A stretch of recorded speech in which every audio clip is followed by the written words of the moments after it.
Well, good morning, ladies and gentlemen, and welcome to Grumman Pilots YouTube channel. And today we're going to explore what we've been doing for 4 years, making videos. And I wanted to have some video shot on September 1st for you to have in there because, after all, I just got my hair washed and I'm all clean shaven, so I should look pretty good in front of a camera. So let's go have some fun. So we would like to ask you please subscribe, hit the like button, and hit the notify to stay current with our content. Today we're going to explore what we've been doing for 4 years, making videos. Well, we were using video from a year ago, 2020, when we made this original video, but now it's been 5 years, and now let's talk about what we've been doing for the last 5 years making videos. And so we want to talk about our first video. Our first video came out. Now, our first video was only 10 seconds long, and we threw it up on the channel August 24th, 2016, because we were setting the channel up with YouTube, and I needed some video to throw up, and I didn't have any. And so I had a video I had just taken of a customer's airplane where we were installing the well and tail strobe, and I used that video and threw it up on the channel. And it became our only video on the channel for almost 2 months until we came out with our second video. Now, in October of 2016, I got video from Ken, and it was video that he had shot in his shop, and he had had for a number of years, and we just hadn't ever really gotten around to recording it when I was at his house. So he was mailing me boxes of CD-ROM DVDs that he was burning, and then every time I was at Ken's shop working, we would always take the time to go through his rich library of video he had from back in even up to the 80s, that we would make copies of pertinent stuff and bring it home, and I would digitize it and then throw it up on the channel. Now, in those days, my editing skills were non-existent. As you saw from the first video, it's just the video. I did manage to eventually scrub the soundtrack of Celine Dion so I wouldn't have to deal with royalty fees. But with the second video, I basically just took 45 minutes of video and threw it up on the channel. It would be a few videos later before I got to where I was having an intro and an exit, and unfortunately I copied Hollywood and I took their long 30-second intro and exits, but anyway, it was a start on the channel. And then that was on video number 7, which was all about the alternator door. About a week after we got the intro and exits running on the channel, we added the blue marble, and at first it was just centered on San Francisco, but it didn't take long before we had it centered on Hogan Field. And we did that on the Fred Cocosta video, which was our first videos to use this as an intro. So it became an evolutionary process. And then it was a year later on this that we added the following soundtrack to our basic intro, and it was basically Shot Monkey out of the airplane with his cell phone recording prop clear as he begins to start the airplane. So let's take a look just for a few seconds of our soundtrack, and then we'll move on to our next topic. Clear prop. At this point, we were making our movies much like Hollywood did.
basic storyline of the cheetah flight is you go out to the airport, you pull your airplane out of the hangar, you go out, you take to the air, you enjoy it, you come back at the end of the day, and you land.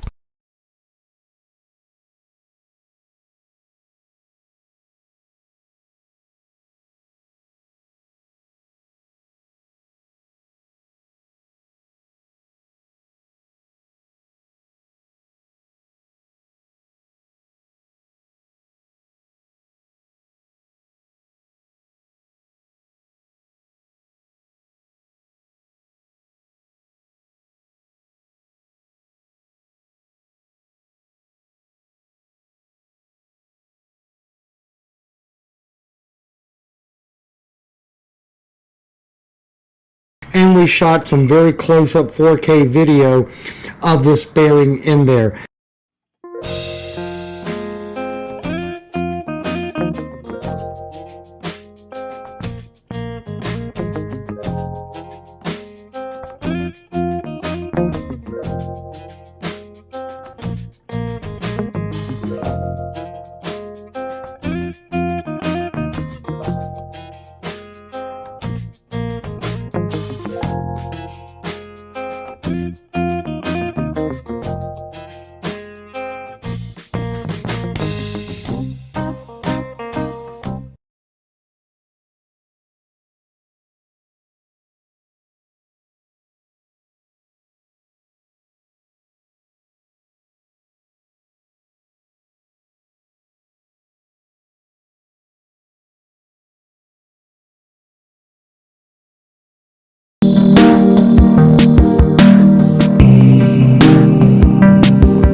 Good morning, ladies and gentlemen, and welcome to Grumman Pilots YouTube channel, directly supporting the Grumman Pilots Association. And this morning we want to revisit the stacking of the bevel washers. Okay, there are 3 stacks for the bevel washers, and these are using the thick ones. If you have 3 washers, first one goes cupped up, the next 2 cupped together to make a little flying saucer. That's your 3 bevel stack. Now that we have quiet again, and that is your 3 bevel stack. Again, cup up, cup down, cup up. Now that's the 3 stack. The 4th stack can go one of 2 ways. You can take the last one, the number 4 bevel washer, and slide it, and it rides right over facing cup up on top of the other one. Now you have 4 bevel washers in the stack, and should you have enough room, this one can actually be flipped over for the 4th configuration with all the nutting and all held down here. It's whatever you need to do to match up that cotter pin through the castle nut to line it up to lock it all in place. So these are all the possible bevel stacks. Again, 3 stacked up like that, 1 riding it in conjunction, and this one opposed in the 3rd configuration. So we hope that takes a little bit of the confusion out of your bevel stack. I'd like to thank you for watching Grumman Pilots YouTube channel. We hope you found this useful, and have a good day flying your Grumman. Thanks for watching.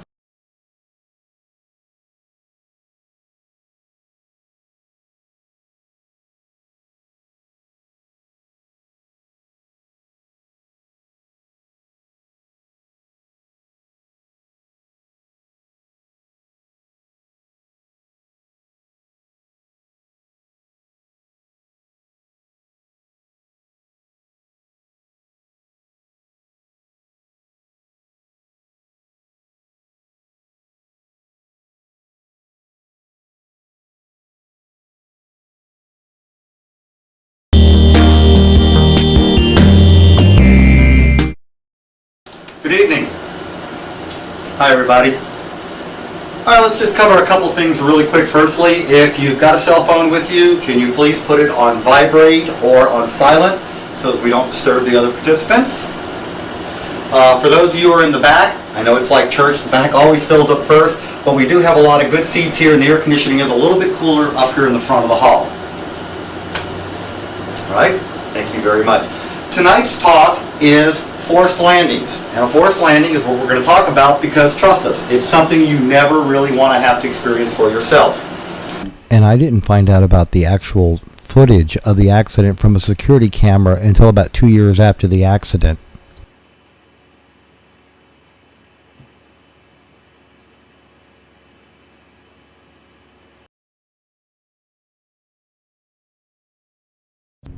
All right, we are recording. Okay, so now we're coming to part two.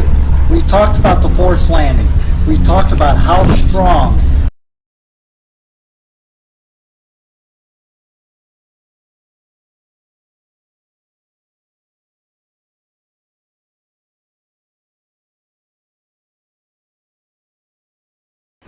Back in 2008, Ken and I had some fun because we had a guy who started every year with his talk with the same material. We decided to have some fun with it. For you who are wearing purple ribbons, how many of you have seen the movie Conan the Barbarian?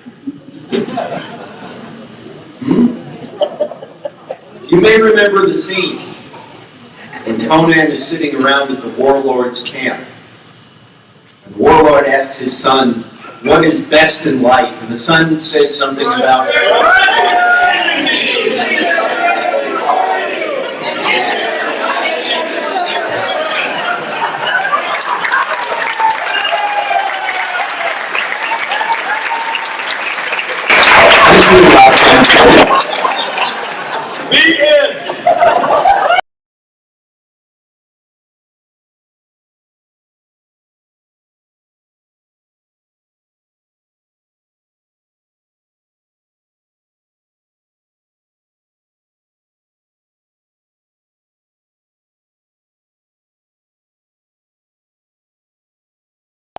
We had fun. Okay, so the background noise being provided by Michael on the mower, the Cub Cadet, bright yellow, zero turn radius.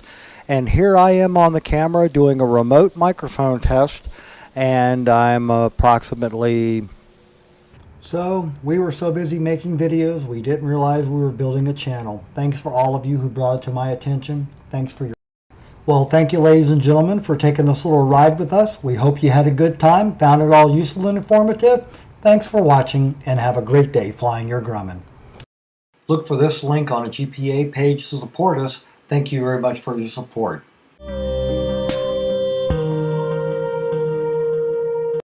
And as we transition to our new cameras, the Sony Rio and the GoPros, we made videos showing people their capabilities in case they were also interested in producing videos. Association, and this morning we're going to take a look at behind the scenes of our new cameras, the Sony RXO and the GoPro. Now here's a picture of the RXO that we shot at 996 feet per second, and it really slows down the birds. It's a 1/32 speed slow motion.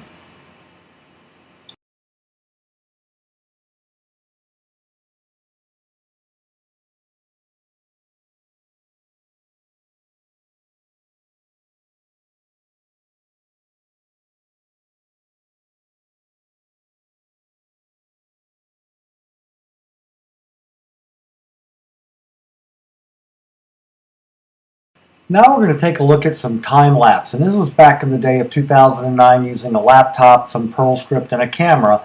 But this was shooting a photo every minute for an entire day and then stitching them together and making a movie at the end. And that was what you had to do if you wanted time lapse. So we did this out of the back of a window of the garage just to take a look at the sun shadows as they moved during the day. We also did a shot where we took a shot every day at noon from January 1st to December 31st, and you get to see the sun angle change and the shadows it throws from the trees. So we hope you find this amusing. We're about ready to do this with some other time lapse. Stand by.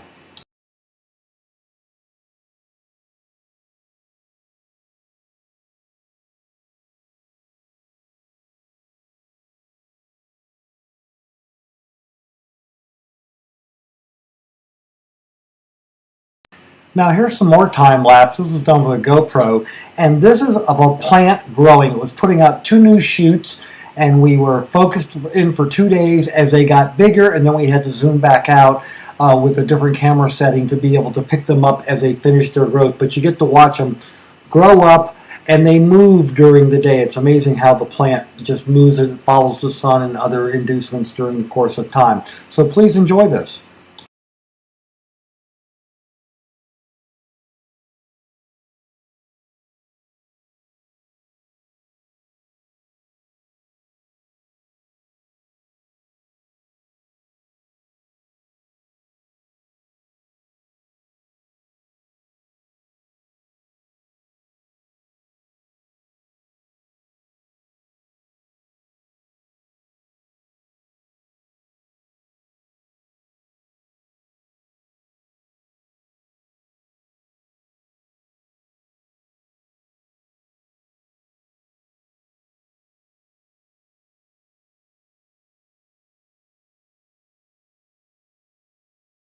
So this is a little behind the scenes look at the camera and video capabilities that we have in the GPA that's going to show up in our videos.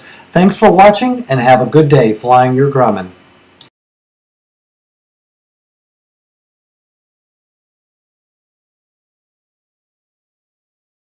My mom used to love to say that when life gives you lemons, you make lemonade. And you know, I'd like to think that one good thing that came out of my accident, other than I've learned a bit more patience, is that two of my customers, Gene Temperman, who owns the 6-cylinder Tiger, and Sherman Couch, who has a 76 Tiger that he bought from Fletcher back in the day, they met by standing on either side of my hospital bed. And Gene is an aerodynamic designer, and Sherman's an engineer that makes things happen when you have an idea. And please enjoy this video, but this all came about because of my accident.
It's an incredible technology that actually solves a lot of our problems. I'm very enthused about it. I hope you enjoyed it, and please stay tuned for more details on that coming up. Now, the two things that we've started this year is we bought a Project Tiger. We actually found a good deal, and there's lots of videos out there on that, as well as a playlist series. And we also started our hangar flying series, which is basically was going to be a list of all the things that I had been asked during the week about our airplanes, and that way, instead of sending out a ton of emails, we could do it in one video. It's caught on fairly good, and it's hard to believe that we're already up to episode 15 or 16. Well, good morning, ladies and gentlemen, and welcome to Grumman Pilots YouTube channel. And today is episode 8 of Hangar Flying, Friday, the 25th of June, 2021.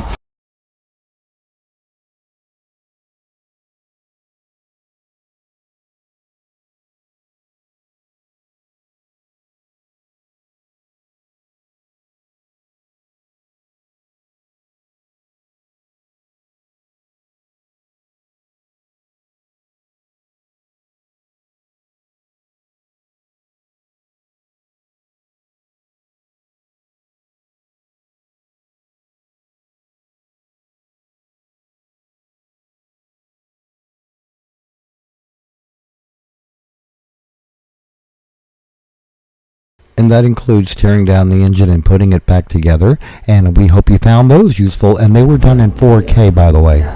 And then also, very briefly, not only were we involved with work at the airplanes and the video work that we're doing on the channel, but I'm also keeping you in the loop on what's going on with my ability to be able to learn to walk again and learning to use the exoskeleton. You know, it's been a wild ride, and I've been having fun with it, and I hope you've been enjoying it. So stay tuned for some more updates.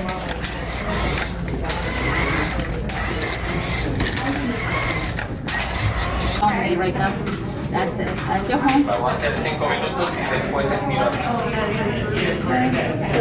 Sit. All right, here we go. We're sitting.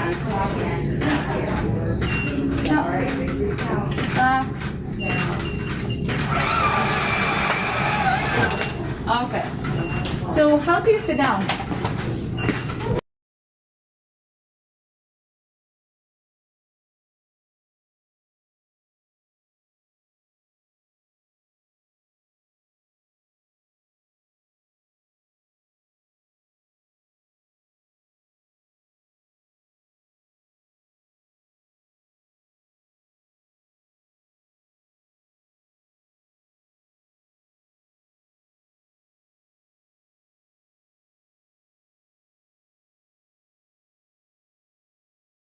The guy that sold his airplanes 1 year Jade, ready? still had a hangar because it was cheaper than rent storage space. What won't fit in my ball? I'm gonna.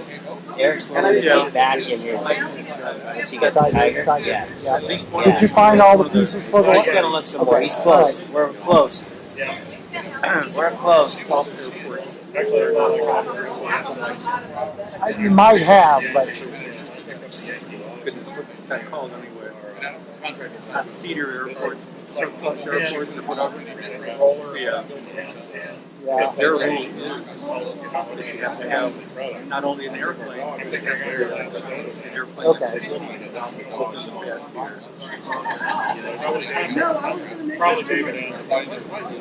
Has to actually be an annual and everything else. Has to actually be flying. Right. Or, you know, at least relatively.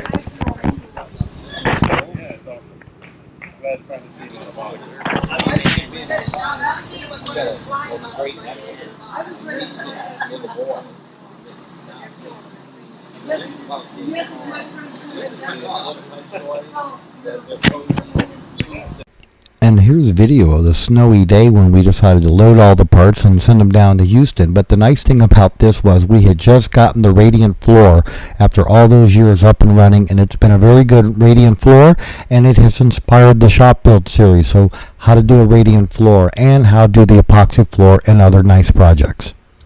Well, good morning, ladies and gentlemen, and welcome to Grumman Pilots YouTube channel. This is the companion video of what Ken's shop looked like May 29th, earlier in 2018. And now we've loaded all of Ken's stuff in these two trailers, and they're here at Yankee Aviation at Butler County in Hogan Field, Ohio. And we're going to be unloading them and bringing this stuff indoor and cataloging it. But we just wanted to show you that here are the trailers, and we'll take various pictures during the day. Thank you very much. Well, you saw everything in the trailers. Now everything is pretty much laying in the hangar. I hope you can see it in the lighting. We've made piles of everything. We have a dumpster for the trash, and we're starting a pile of wings over there, and these are propeller mounts. So stand by for some more fun. Well, this should be a bit easier on the lighting. So here are stacks of 2- and 4-place motor mounts. Those motor mounts, by the way, are Cheetah and Travelers, not Tigers. We have a Yankee fuselage, which is going to get scrapped. We have a stack of canopies for 4-place. We have Yankee number 2, which will be going to her new home in a couple of weeks. We have control surfaces. We have wing roots. We have wing tips, both 2- and 4-place. We have a pallet of rudders, a pallet of elevators, and as you can see, a bunch of rudders along over here from Cheetahs and Tigers, and even the tail feathers for 2-place. So we've got a little mixed master of everything coming in today, and we're trying to organize it so we know what we have. So stand by. Well, good morning, ladies and gentlemen. We're now emptying trailer number 2. Actually, it's really trailer number 1. It's the first one loaded. We've got stuff stacked outside the hangar. We've got wing roots for 2 and 4 place. We got a little of everything. Can't have quite the collection. So this is just some of the work. Wow, more nose bowls coming off. So we got a ton of stuff. It's going to be a while before we get it all organized and find out what we have, but it's coming off the trailers. And everybody here is working like little busy ants.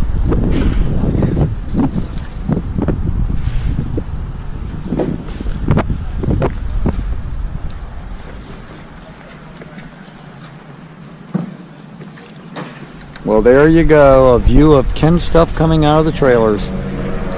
We'll have a little bit more fun in a minute. Well, here's a new Sensors propeller in a box, and that's a 58 pitch, and the one in the box in front of it's a 56. Brand new, unopened. So something you don't really get to see, and you figure out what they go on, and we'll be putting them out on the Grumman Gang that they'll be available for sale. Stay tuned. We're repositioning the dumpster inside the hangar. My Tiger is now back in the hangar. The engine's at the shop being re-overhauled, and there's a story on that for the Tiger. 94 hours since all new engine. I didn't fly it for a year and a half, and then it wouldn't run right. It's at a shop now to be torn apart and redone because I don't want somebody buying a 75 Tiger with an engine that doesn't run right. So there's the front of the Tiger right over there. And as you can see, another pan through here. We got a little of everything. So if you've got any interest in 2 or 4 place wing tips, wing roots, canopies, motor mounts, control feathers for the back of airplanes, I think we've got you covered. All right. Hope you're enjoying this. Thanks. Well, good evening, ladies and gentlemen. Welcome to Grumman Pilots YouTube channel. And today we're going to talk about all my parts that I got from Ken are almost in their place in Texas. They're on their way right now. And you know, all this stuff you saw cluttering my hangar and was keeping us from moving the shop and everything else is on its way to Texas. And you've seen the sitting area and the airplanes tucked back in the corners. But Garner was coming up for a visit, and then along the way David found out about the visit, and so David jumped in and he came along, and David and I had been talking for a while about all the parts that I had, because I had never wanted to be in the parts business. And so David was going to come up and look at what I had, and that's what he did, and we worked out a deal. And we didn't want to tell you about this right away during daylight in case somebody wanted to go out and rob them on their way down to Texas.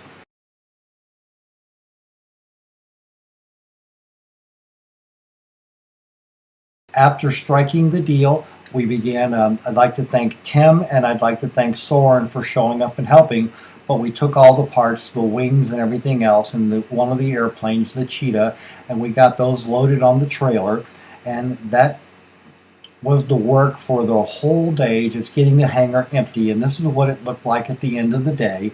And it was, you know, getting a lot of big holes in it. At this point, people who had flown in were getting ready to fly home, and that's Tim in the beautiful Spanky Mobile getting ready to go. But Sunday morning, there were the trailer and the rental truck ready to go, and they began taking the rest of the stuff and loading the box truck up to take it down to Houston.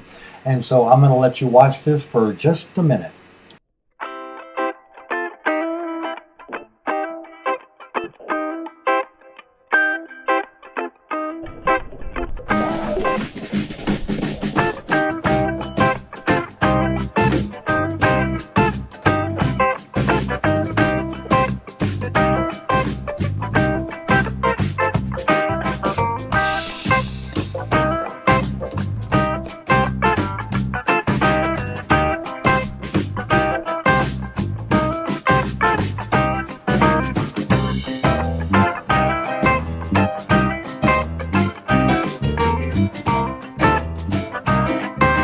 So at the end of the day, this is what the hangar looks like now. We have a lot of big open areas, and we have a couple of piles of trash that we will dispose of.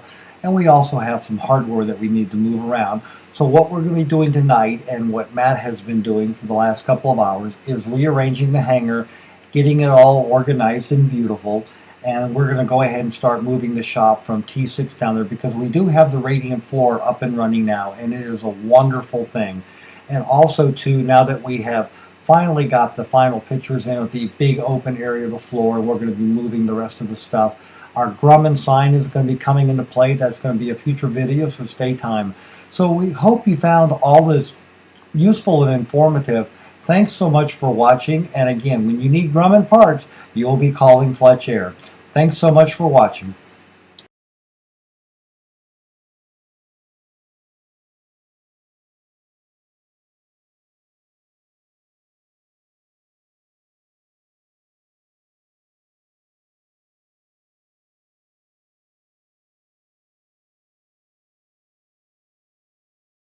Well, good morning, ladies and gentlemen, and welcome to Grumman Pilots YouTube channel. And today we're going to talk about the radiant floor and our hangar floor system.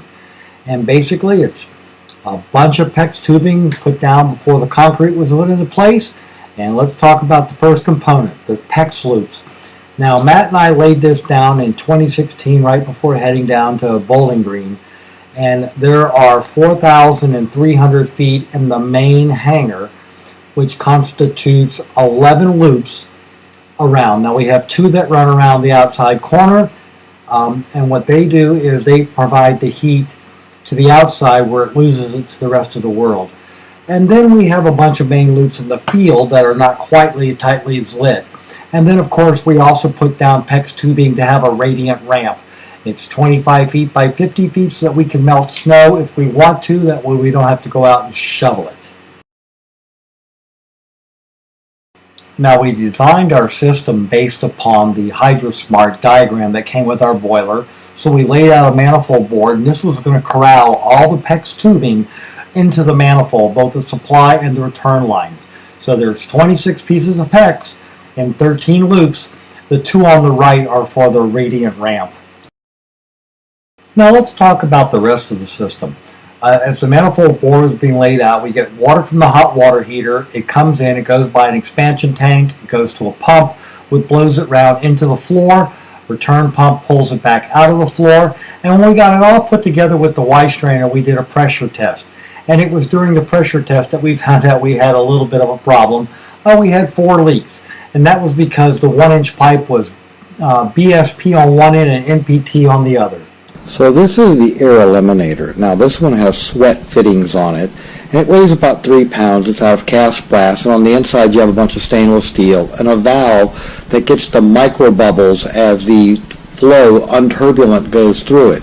Now it's easy enough to look inside, and as you can see there's some stainless steel wire screening inside the valve, inside the air separator, and that's what drives the micro bubbles out.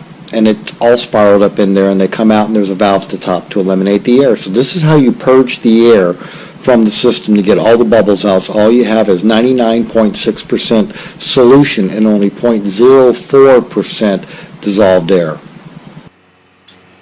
So here's the system getting ready to go into pressure testing. There's no air eliminator and no pressure valve during the pressure test, but everything's all put up. We're going to work on the electrical wiring here, but we're about ready to turn everything on and have the hot water heater start sending things through. But first we have to do the pressure test, and then we'll load it with the antifreeze mix. And that's pretty much how everything went. Now here's the hot water heater. It's natural gas, 120,000 BTU unit.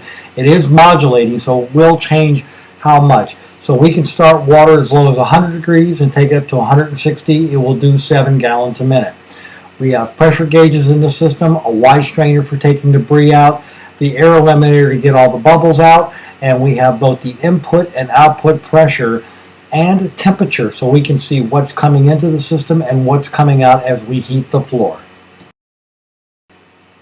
So here's an example of one of the little pressure gauges that we have in the system. It's right there in the 1-inch copper pipe. We have isolator valves around the Weiss trainer. We have isolator valves around both of the motors so that if anything ever happens to them and they have to be changed out, it's not an issue.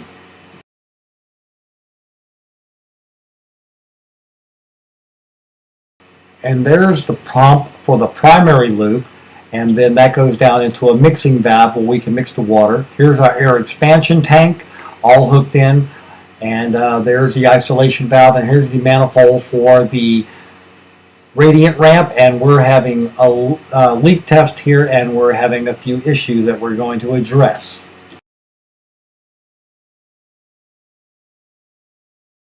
There were 4 leaks in the system, and they were where the manifolds were connected together with the connecting nipples, and that's because the nipples were 1-inch NPT threads and the manifolds are 1-inch BSP threads, and we could never get it to seal, so we welded it with stainless steel piping, and not going to be an issue anymore. So here's the final layout after the final pressure test. We just pan through all the components. There's the air eliminator all installed in the 1-inch and turn line. There's our pressure regulator, and it draws down into an overflow bucket, so if we ever get any pressure, the antifreeze will go into a catch bucket. Isolation valves and pump, our mixing valve right there, and down into the overflow bucket. So now the system's all ready to go. We've got it loaded now with antifreeze, and it's time to turn it on. Well, we turned the system on and it started running, and we started using gas out of our gas line. But to make sure that we could track what was going on with the system and heating everything, we installed a camera on the board so we could watch the air temperature on the bottom left there and the return temperature. And that's what we studied for the next 3 days until the system began to cycle, knowing that letting us know that the concrete floor, 500,000 pounds, was up to final temperature of 68 degrees with a start at 43.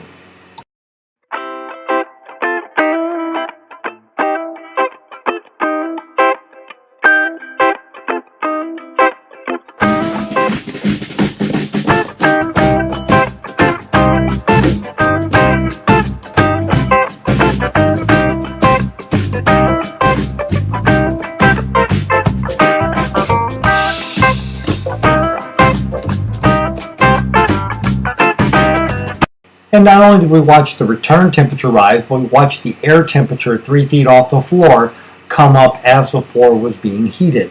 And it came all the way up, and now the system is cycling normally.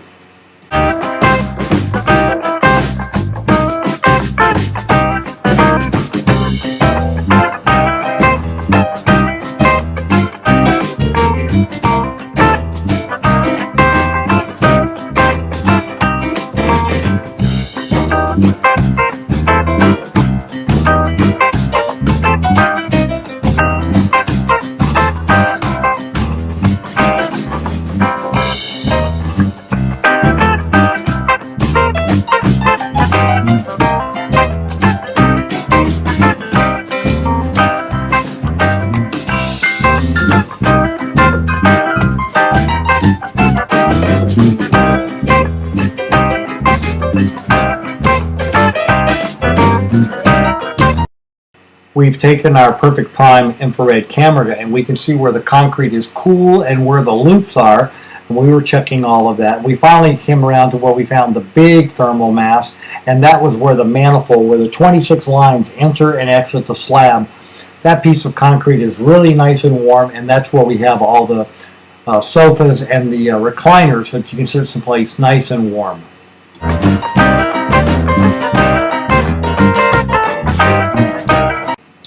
So here we are looking at the hot water heater. In our case, it's natural gas. It's a 13,000 to 120,000 BTUs per hour. It's a modulating hot water heater, so it'll give us what we need, up to 7 gallons a minute. And then there's an isolation valve on the tank, and then we talk about system components very quickly. And then here's our air expansion tank, which is our pressure tank to grab the pressure ripples out of the system when the motors start up and shut down. There's our air separator and our overflow bucket so we can catch our expensive antifreeze water glycol mix back. Our primary pump is 125 horsepower, mainly drives the big loop, sets up the pressure, creates low pressure for the air separator, a mixing valve so that our input in our primary system and secondary systems do not have to be at the same temperature. And then that's the line for refilling any volume we're missing. We had to do that a couple times the first couple of days. Here's our supply manifold. The two on the right are for the ramp, and the other ones, or the 11, are for the main field of the hangar.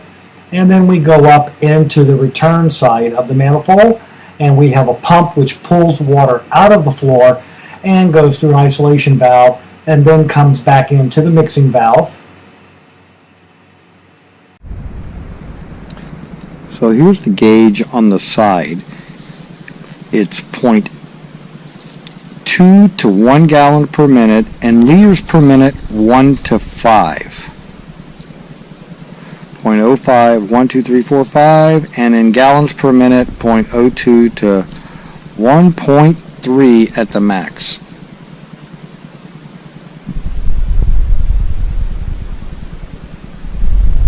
Turn line back through the secondary system pump, back to the mixing valve, back through the Y strainer to collect any sediment or trash, and back on out. Now the things to notice around the pump: the Y strainers are isolation valves, so in the future if anyone ever needs to be changed, then they're right there ready to go. And the mixing valve is set right now for one big primary loop, and we can mix it partially if we want to run our primary loop at one temperature and our secondary loop at another, but we're running everything at one time, and we have the two pressure gauges in the system for both supply and return pressure, as well as a 1/25th horsepower primary pump and a 1/6 horsepower pump for the secondary loop to push the 3300. Well, that's the radiant system we're using to heat the floor. It's a simple system. We hope you found all this useful and informative. Thanks for watching, and have a good day flying your Grumman.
And so here's a little split screen of both thermal and visual of the work that we did, and we wrote the software to analyze all this data, and we eventually found the original Wright Brothers hangar. Not too bad for a Grumman traveler, huh?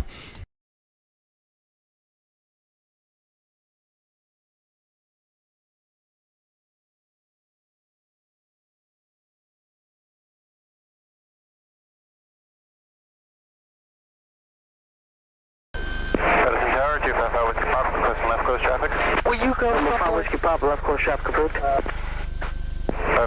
He's doing touch and goes and just hauling around.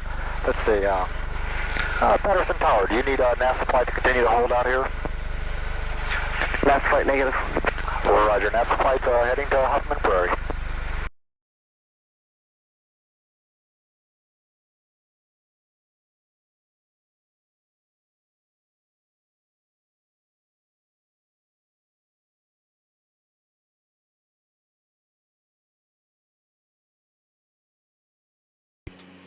Good morning, ladies and gentlemen, and just to give you a little extra information on the camera ports in that Grumman Traveler, here's a couple of the pages from the 337 file with the FAA. And on the final picture, you'll see that there was a B&C antenna connector on the belly.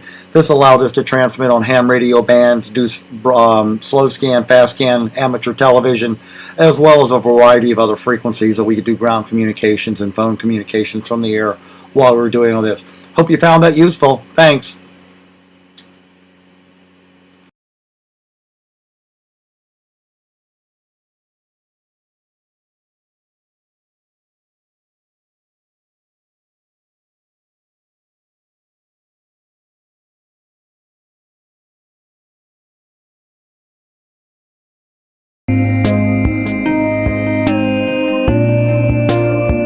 So you've all known our older cat, Freckles, our cat supervisor, and we'd like to introduce the new cats to you. We have Hopscotch there on the left.